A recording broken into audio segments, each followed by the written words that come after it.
Laya, papaano ba ang ipatutupad na seguridad ng pulisya para masiguro na di makakapasok yung mga residente yung sa 5-meter zone of avoidance ng Bogo Bay Fault? Magandang tanghali sa iyo, Aga. Nakahanda nga ang Philippine National Police na tiyakin ang kaligtasan at seguridad ng mga komunidad malapit dyan sa Bogo Bay Fault sa Northern Cebu.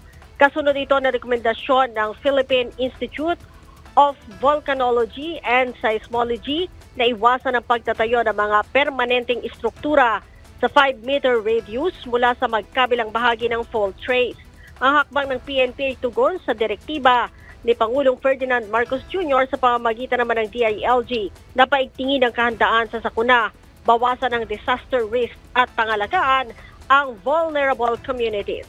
Ipinagbabawal sa 5-meter zone of avoidance ang construction at settlement o pagtira malapit o di kaya naman sa mismong fault line na maaaring gumalaw sa sandaling magkaroon ng lindol.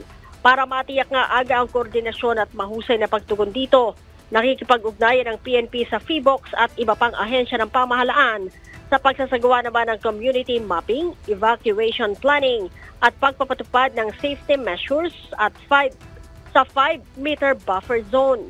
Inatasan din ni PNP Acting Chief Police Lieutenant General Jose Melesio Nartates Jr.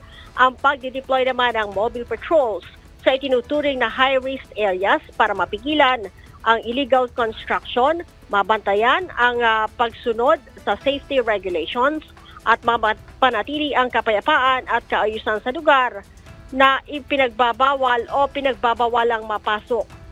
Binigyan na rin ng direktiba ni Acting Chief PNP ang mga police unit na manatiling visible sa apektadong barangays, gabayan ang mga residente at tumulong sa local risk communication campaigns para maiwasan ang panic at misinformation. Aga?